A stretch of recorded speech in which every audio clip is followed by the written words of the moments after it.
लोक म्हणतात माईच्या हातच्या खाता, मग तू सांगत जाय ना, मग पोरगी बी गुन्हे आहे माझ्यासारखी बोलत जाय जरा. मावशीला सांगितलं की त्या पोरीनं आज स्वयंपाक केला जिंदगीत पहिल्यानं. जिंदगीत पहिल्यानं म्हणजे लोक म्हणतील हा जिंदगीत पहिल्यानंच केला म्हणजे नाही, मावशीला सांगण्यासाठी ना. बाबा खूप जणांचं असं म्हणणं आहे मला स्वयंपाक येत नाही, माझी आई मला आयतं खाऊ घालते. तर कसं आहे ना, आईच्या हातचं जेवण हे नशीबवाल्या लोकांनाच मिळतं माहिती आहे का. एकदा आई गेल्यानंतर ते जेवण मला पुन्हा मिळणार नाही आणि मी सुद्धा आईचं तेवढंच लक्ष ठेवते. तर चला बोलूया आज एक गंभीर विषयावर जे की तुमच्यासोबत शेअर करायचं आहे. आणि आज मी आईसाठी काही विशिष्ट पदार्थ, कारण आईला पोळी भाजी हा विशिष्ट पदार्थ काही येत नसतो, तर आईसाठी मी आज वटाणा बटाट्याचा पराठा केला होता आणि आई खूप खुश झाली होती. अजून आईला ढोकळाही खूप आवडतो माझ्या हातचा, तो पण मी करून देणार होती. कारण कसं आहे, मला काही माझ्या आईशिवाय कोणी नाही आहे जेवण करून देणारं. आणि असं काही चविष्ट जेव्हा मला खावं असं वाटते आणि आई पण म्हणते असं की बोर झालं तेव्हा मी असे पदार्थ करत असते. तर चला आज तुम्हाला मी ते गोष्टी शेअर.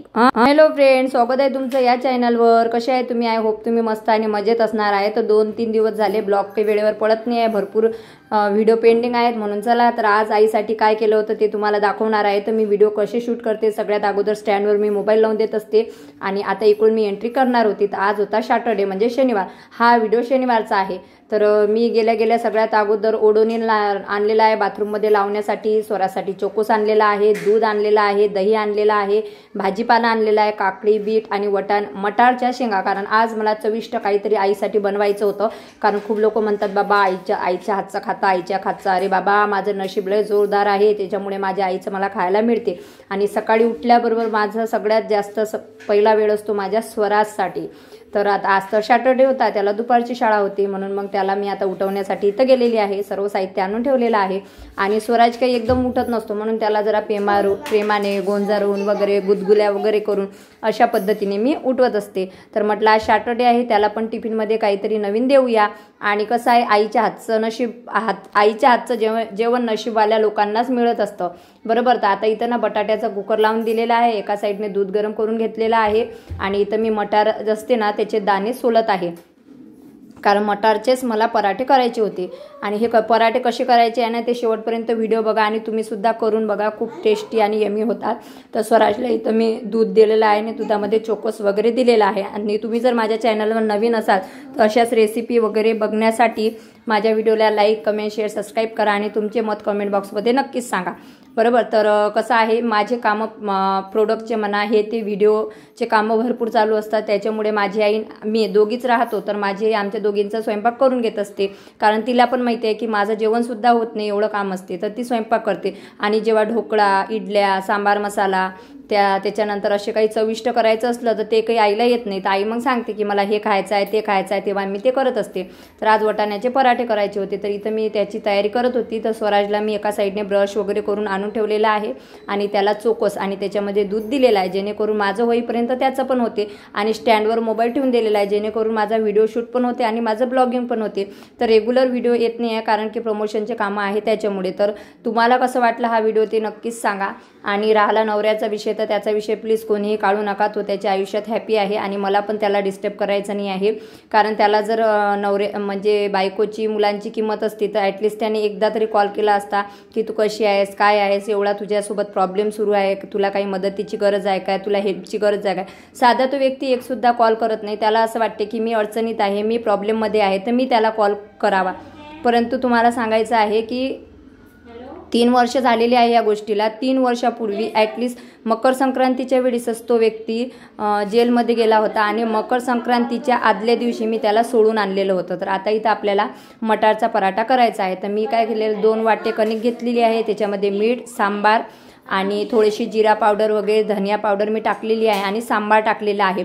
तर आपल्याला हे पराठ्यासाठी मळायचं आहे, तर याच्यामध्ये आपल्याला दही टाकायचं आहे आणि दह्यासोबतच एक उकडलेला बटाटा सुद्धा टाकायचा आहे. तो बटाटा आपल्याला किसून घ्यायचा आहे. परंतु झालेलं असं, माझ्या इथं जे किसणी आहे ना बटाट्याची ती दिसत नाही आहे, कारण स्वराजने कुठंतरी फेकून दिलेली आहे. तर आता याच्यामध्ये मी दही वगैरे टाकून घेतलेलं आहे आणि याच दह्याने मी पाणी मिक्स करणार नाही आहे, एकदम थोडंसं पाणी. आधी जेवढं दही आहे ना तेवढ्या दह्याने तो गोळा कुस्करून घ्यायचा किंवा मळून घ्यायचा आणि पराठ्यामध्ये दही आणि उकडलेला बटाटा टाकल्यामुळे ते छान पद्धतीने मुरते आणि बटाटा आपला फाटत नाही किंवा उलत नाही. तर अशा पद्धतीने तेल लावून 1 तासासाठी मी ते ठेवून दिलेलं आहे. त्याच्यानंतर बटाटा उकळून घेतलेला आहे आणि हे जे मटार आहे ना हे मी मिक्सरमधून बारीक करून घेणार आहे. आणि हिरवी मिरची घेतली, अद्रक, लसण, थोडंसं जिरं आणि याच्यामध्ये सांबारमध्ये कोशिंबीर वगैरे काय म्हणतात ते तुम्ही बघा, लसण वगैरे टाकला आणि याची जाडसर पेस्ट करून घेतली, कारण याच्यामधली खलबत्त्यातली पेस्ट खूप छान होते त्याच्यामुळं. तर आता इथं मी कढई ठेवलेली आहे. तर कढई आता लोक म्हणतील काळी आहे गोरी आहे, पण कशी असू छान आहे कढई. आता ती घासायची बाकी होती कारण सकाळी पण नाश्ता त्याच्यामध्येच केला होता. तर आता इथं जिरं मोहरी तडतडू दिली. त्याच्यानंतर आपल्याला कांदा टाकायचा आहे आणि कांदा आपल्याला तोपर्यंत भाजायचा आहे, लालसर होऊ द्यायचा आहे जोपर्यंत तो काळा म्हणजे कथिया दिसत नाही. नाहीतर कोणी कच्चाच कांदा टाकते बाबा भाजीमध्ये. तर आपल्याला कांदा छान पद्धतीने भाजून घ्यायचा आहे तेलामध्ये. त्याच्यानंतर टोमॅटो टाकायचा आहे, तो सुद्धा एकदम लालसर होऊ द्यायचा आहे. कढई पण लालसर होऊ द्यायची आणि ते पण लालसर होऊ द्यायचं. त्याच्यानंतर त्याच्यामध्ये मस्तपैकी आपल्याला मसाले टाकायचे आहे. तर मसाले काही जास्त मसाल्याची आपल्याला गरज नाही आहे. त्याच्यामध्ये तुम्ही टाकू शकता आपण जी पेस्ट केली होती ना हिरवी मिरची, लसण, अद्रकची, ते पेस्ट टाकायची आहे. हळद, तिखट, मीठ. आता मुलांसाठी करत आहोत त्यामुळे तिखट थोडंसंच टाकायचे आहे. त्यासोबतच मी प्रत्येक भाजी स्वराच्या मॅगी मसाला टाकत असतो, त्याचे पॅकेट मी वेगळे आणतो. आणि त्यासोबतच आपल्याला त्यामध्ये चाट मसाला पण टाकायचा आहे. मी सुहानाचा टाकते, तुम्ही कोणता पण टाकू शकता.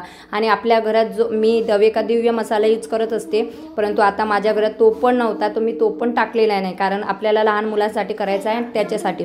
त्याच्यानंतर आपल्याला याच्यामध्ये जे उकडलेले बटाटे आहेत ना ते अशा पद्धतीने कुस्करून टाकून घ्यायचे आहेत आणि ते एकजीव करायचे. आणि ते एकजीव झाल्यानंतर जे कोशी म्हणजे वटाणा असतो ना ते पण आपण बारीक पेस्ट जाडसर करून घेतलेली होती, तर ते सुद्धा पेस्ट आपल्याला यामध्ये टाकून घ्यायचे. आता आपल्याला हे सर्व मिश्रण एकत्र करून घ्यायचे आहे. आता आपल्याला हे सगळं मिश्रण आपण एकत्र करून घेतलेलं आहे. तर जो कोणता मसाला आहे ह्या सर्व भाजीला आणि घावणाला म्हणजे जे मिश्रण आहे त्याला लागला पाहिजे. अशा पद्धतीने तो एकजीव करून घ्यायचा.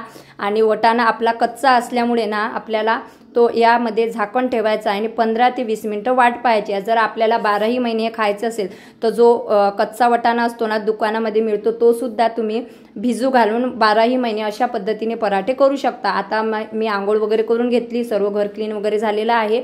आणि आता जो मी गोळा भिजून ठेवलेला तो पुन्हा एकदा मळून घेतलेला आहे तेल वगैरे टाकून. स्वराज इथं घाई करत होता, मम्मी मला पराठे कधी देते. तर त्याला म्हणत होती बाबा 2 मिनिटं थांबी देते. तर अशा पद्धतीने मी माझा व्हिडिओचा शूट करत असते, जे की मी तुम्हाला आता दाखवत आहे, बघू शकता. तर अशा पद्धतीने स्वराज बाजूला बसलेला होता, अशा पद्धतीने रिंग लाईट लावलेला होता आणि जो माझा शूटिंगचा मोबाईल आहे ना तो त्याच्यावर लावलेला होता. आणि त्या एक्झॅक्ट त्याच मोबाईल समोर मी ते मिश्रण भिजवलेले होते, कारण मिनी ब्लॉग पण करायची होती आणि रील्स पण करायची होती. तर त्याच्यामुळं तर अशा पद्धतीने मी हे मिश्रण वगैरे भिजून घेतलेलं आहे. अशा पद्धतीने मी शूट करत आहे. कोण म्हणते एकटी स्त्री काही करू शकत नाही, एकट्या स्त्रीने जर मनावर आणलं ना तर ती काही पण करू शकते. तर अशा पद्धतीने मी माझा शूट घेत असते. आता मी तुम्हाला जवळून दाखवते की मी कसा शूट घेते.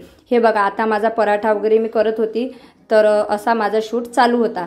त्याच्यानंतर माझं सर्व काही म्हणजे जेवण वगैरे झालेलं होतं आणि अशा पद्धतीने की ओटा वगैरे मी क्लीन करून घेतलेला होता. हा बहुतेक सकाळचा शूट आहे जो मध्येच ॲड झालेला आहे.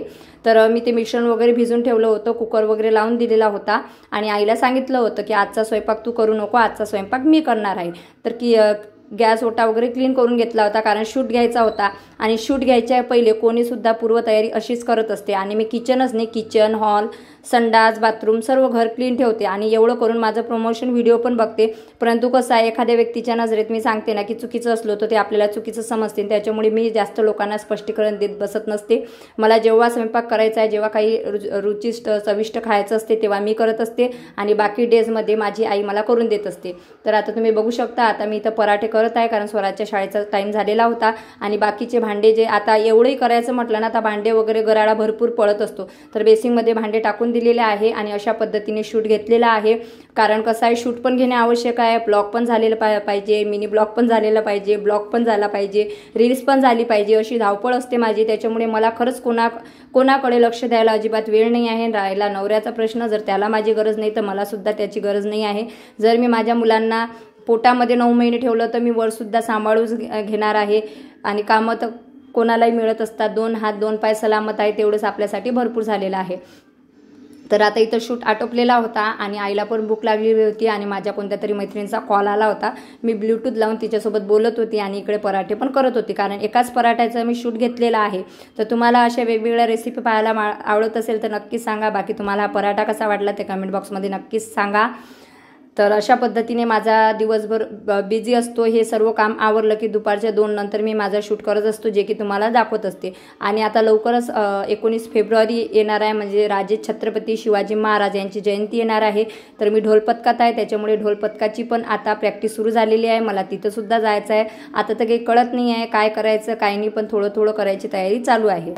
आणि ते कढईत आपलं मिश्रण असते ना, ते कढईतलं मिश्रण अशा पद्धतीने थंड होऊ द्यायचं आणि नंतर त्याचे पराठे करायचे. तर हे बघा, अशी माझी पूर्वतयारी मी करून ठेवत असते. ते मिश्रण काढून ठेवलेलं होतं, गोळा भिजून ठेवलेला होता आणि अशा पद्धतीने मी तो पराठा लाटलेला होता. आता तुम्हाला सांगते, तर आपल्याला याला कचोरी पराठा म्हणतात, म्हणजे कचोरी समोसा पराठा म्हणतात. तर त्याच्यामुळे आपल्याला तो समोश्यासारखाच लाटायचा असतो. अशा पद्धतीने घ्यायचा आणि त्याच्यानंतर जाडसर पुरी लाटायची, जेणेकरून फाटत नाही. आणि दह्यामुळे आणि बटाट्यामुळे आपला पराठा अजिबात फाटत नाही, कारण भरपूर लोकांचे पराठे फाटतात. माझे सुद्धा आधी फाटत होते, परंतु मी आता ही टेक्निक यूज करते, त्याच्यामुळे माझा पराठा अजिबात फाटत नाही. याच्यामध्ये दही आणि छान वाफून घेतलेला बटाटा टाकायचा, जेणेकरून ते मिश्रण छान पद्धतीने भिजवल्या जाणार आहे. अशा पद्धतीने समोसाच्या आकारातच आपल्याला पराठा लाटून घ्यायचा आहे. नंतर ताव्यावर टाकून मस्त खमंग असा रोस्ट होईपर्यंत तो भाजायचा आहे, तुपाने तेलाने, म्हणजे जे सफिशियंट असेल किंवा जे तुम्हाला आवडत असेल ना ते टाकून अशा पद्धतीने पराठा लाटून घ्यायचा. कसं आहे, मुलं भाजी खाण्यासाठी मागं पुढे करतात, तर हे खूप सफिशियंट आहे आणि चांगलं आहे. तर तुम्ही सुद्धा ना हे एक वेळा नक्कीच ट्राय करा. त्याच्यानंतर मस्तपैकी रोस्ट होईपर्यंत मी तो पराठा भाजून घेतलेला आहे आणि तेलाने भाजून घेतलेला आहे. आणि स्वराजला तो खूप आवडलेला आहे, मला सुद्धा खूप आवडलेला आहे. आणि हा पराठा तुम्ही लोणच्यासोबत, जामसोबत, कोल्हापुरी ठेच्यासोबत कशाने पण खूप छान पद्धतीने खाऊ शकता. तर तुम्हाला ही रेसिपी कशी वाटली ते नक्कीच सांगा. आणि माझ्या आईला अशा पद्धतीने गरमागरम मी खाऊ घालत असते. जशी माझी आई मला खाऊ घालते ना, तशी मी सुद्धा माझ्या आईला नेहमी नवीन काहीतरी खाऊ घालत असते. आणि कसा माझा तो जन्मसिद्ध हक्क आहे, माझं नशीब जोरावर आहे की मला मैत्रिणी म्हणा, आई तर खाऊ घालतात, परंतु कोणाच्या नशिबात आई असते तर जेवण नसते, आणि कोणाच्या नशिबात जेवण असते तर आई नसते. त्याच्यामुळे कोणीही कोणाला झुरू नका किंवा टोमणे मारू नका. देव सगळ्यांना सगळ्यांच्या परीने देत असते. तर फायनली आता इथं आमचे पराठे तयार आहेत. तुम्ही सुद्धा या जेवण करायला. खमंग रुचकर असे वटाणा आणि बटाट्याचे पराठे. आमची मम्मी वर बसली पराठा खायला. कसा झाला होता? पोरगी आली इकडे, व्हिडिओ काढायला आली. केस कुकडे, मला पदर कुकडे असते. पराठा कसा सांगितलं त्याचा रिव्ह्यू दे फक्त. पराठा एकदम छान झाला. लोक म्हणतात माईच्या हातच्या खाता, मग तू सांगत जाय ना. मग पोरगी बी गुन्हे आहे माझ्यासारखी, बोलत जाय जरा. सांगितलं की त्या पोरीनं स्वयंपाक केला जिंदगीत पहिल्यानं. म्हणजे लोक म्हणतील हा जिंदगीत पहिल्यानंच केला, म्हणजे नाही, मावशीला सांगण्यासाठी ना. तू भाजी पोळीच करतो. आता उद्या मी तुला ढोकळा बनवून खाऊ घालणार आहे, माहितीये का? ढोकळा आणला मी तुझ्यासाठी. बरं, अजून काय पाहिजे? आज तुला वटाण्याचा पराठा खाऊ घातला गरम गरम, एकदम छान झाला. हा, उद्या तुले ढोकळे खाऊ घालतो. बरं. हा, परवा भाजी पोळी तू करतो. बरं. ढोकळा तू आज केला असता तर मावशीच्या घरी नेला असता. मी संध्याकाळी मावशीच्या घरी चालली ना, संदीप पालचं ऐकायला. चाललीस काय? मग काय आता दुपारी करतो काय त्याच्यात? हो, ढोकळा खायचा का तुले?